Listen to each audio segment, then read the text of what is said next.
We dismiss history at our peril. Liberty Nation Radio with Mark Angelides.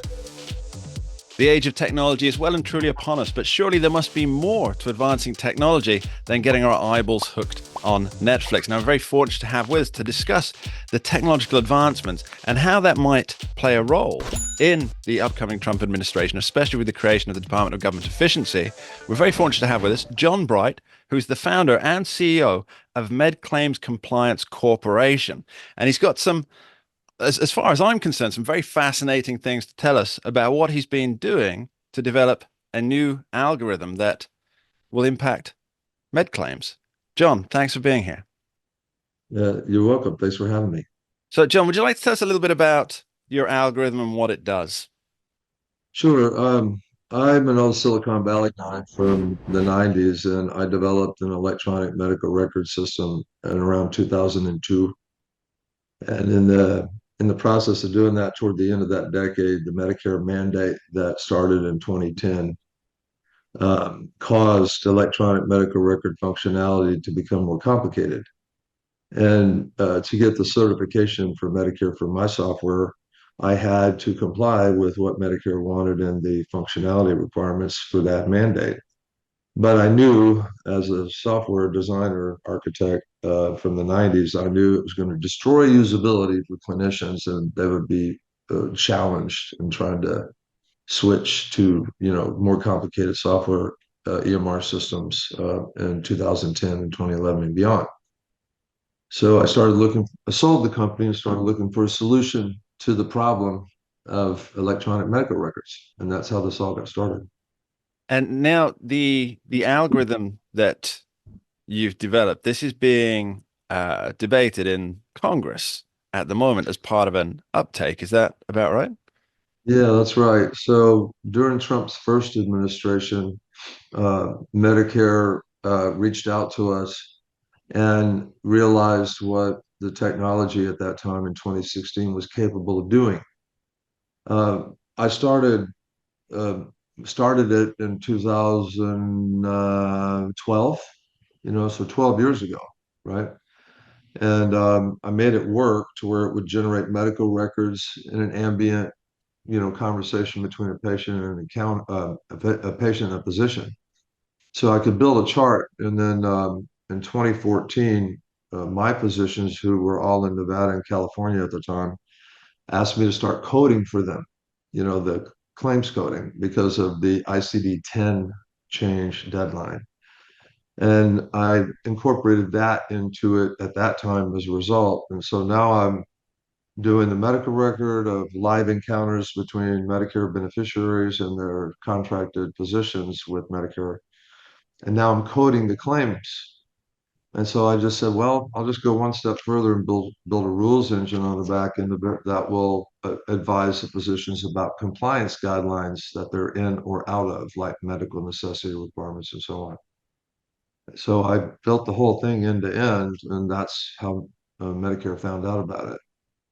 So Okay, so let me just clarify this for my own benefit more than anything else. Is essentially what happens is you have data gets collected from, as you say, ambient conversation with between a physician and a patient, and then right. it feeds it into the system. It builds almost like a mosaic image of what the patient requires based on what the physician suggests, and then it feeds that through the Medicaid compliance systems, and that comes out with a set of either figures and or recommendations.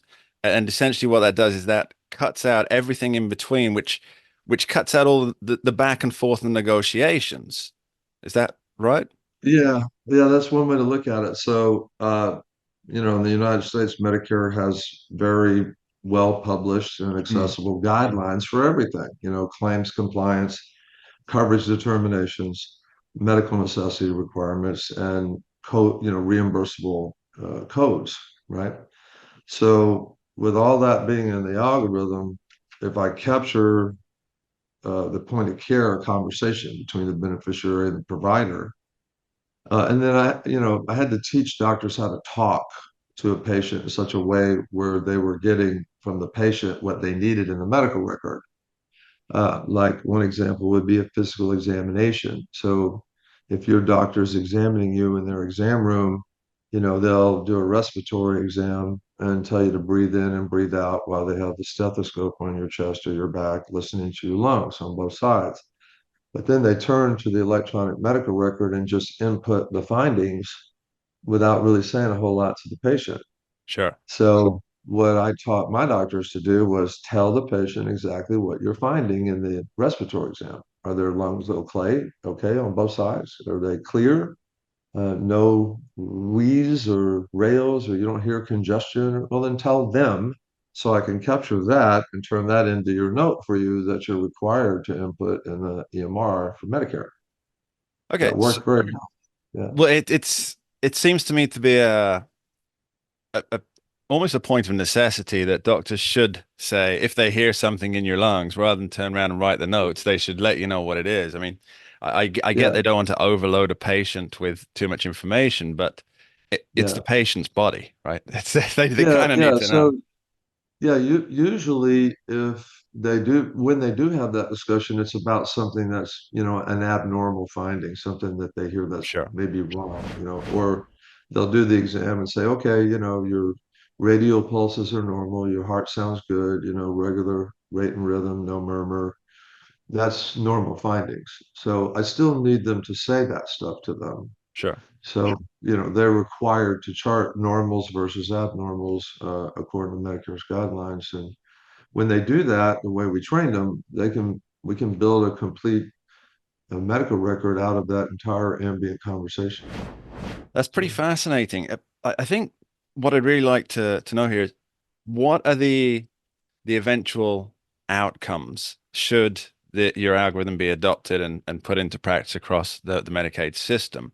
Because I'm presuming it will cut down on Medicaid and physician interactions, which is both a time saving and a cost saving measure. yeah, And are there any yeah, other yeah. outputs of Well, that? so it was already, Trump's first administration. CMS already did that with us. Okay. Um, and to provide a little clarity, so that the Medicaid program, that's the state run Sorry, programs. The yes. Medicare Medicare, program is yeah, the federal federal. program. So this focus is on Medicare with us right now. But to your point, the point of care capturing structure of the medical record, and then the coding for the billing, the claim they're actually going to send to Medicare, and then the compliance checks that the provider's made aware of. See, we make them aware. Mm. My application is deployed. It's a piece of software on an iPad, and they just a little iPad Mini, and they bring it in the room and turn it on, and it listens. Right, makes a recording, and then I take that recording and process it through the algorithm. It generates the note, creates the coding, and it runs a compliance report, gives it back to the doctor. So it tells them, okay, here's how your reimbursement will look on the coding. And oh, by the way, you ordered a laboratory test for this patient, but when we compare that to the patient's diagnosis, which you told them they had, the medical necessity for that test doesn't line up. So here's a little advice for you that if this claim gets reviewed, it will probably get denied as a result of that. So that's called compliance advisory. So we give it to them right there at the point of care, and they know before they build a claim, how to stay in bounds, if you will, with their contract with Medicare. That's fascinating.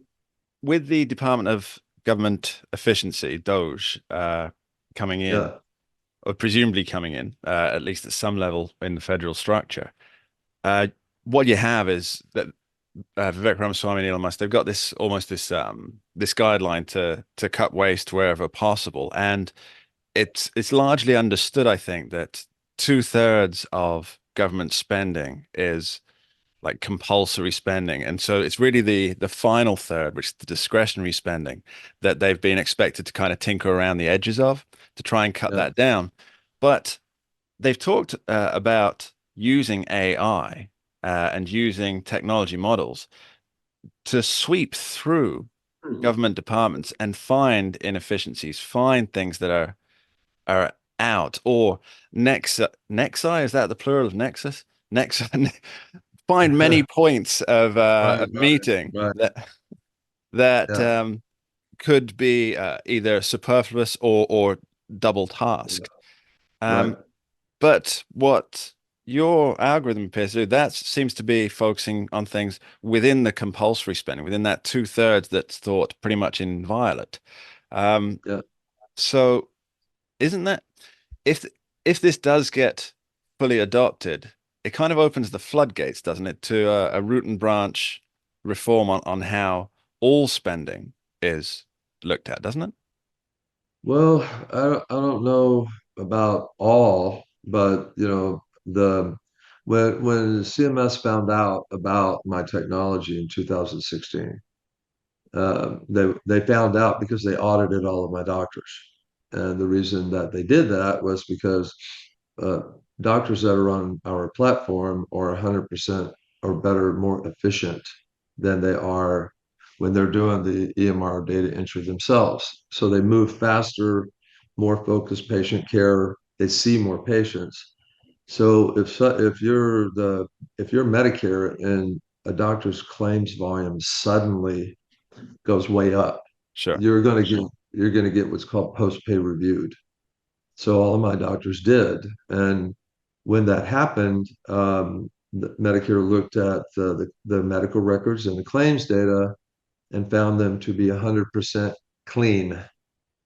And they asked my doctors back in those days, that was 8 years ago, how are you guys doing this? And they said, we got this AI tool, this guy, John Bright, is using us to develop. There were R&D sites for me. Call him. He's doing this for us with this AI tool. So they did. They called me and asked me to come to Washington and show them how it worked. And they made this comment to me at that time. They said, good Lord, you've created the first point of care clean claims processor we've ever seen. So that's what they call it. And of And course, it took 8 years for it to get to Congress, which it kind of tells you what you need to know about government. yeah, yeah. John Bright, thanks ever so much for joining us. Can you tell our Mhm. audience where they can follow your work? Yeah, so www.medclaimscompliance.us, and you can find out all about us. John, thanks for being here. Yeah, thank you, Mark. And that's all we have time for on this week's edition of Liberty Nation Radio, heard coast to coast on the Radio America Network. I've been your host, Mark Angelides. I'd like to thank our guests today, and of course, thank you, the listeners, who tune in each and every week to join us here, discussing life, liberty, and everything to do with freedom. You are appreciated. Please remember, Liberty Nation does not endorse candidates, campaigns, or legislation, and this presentation is no endorsement. Thanks for being here. We dismiss history at our peril. Liberty Nation Radio with Mark Angelides.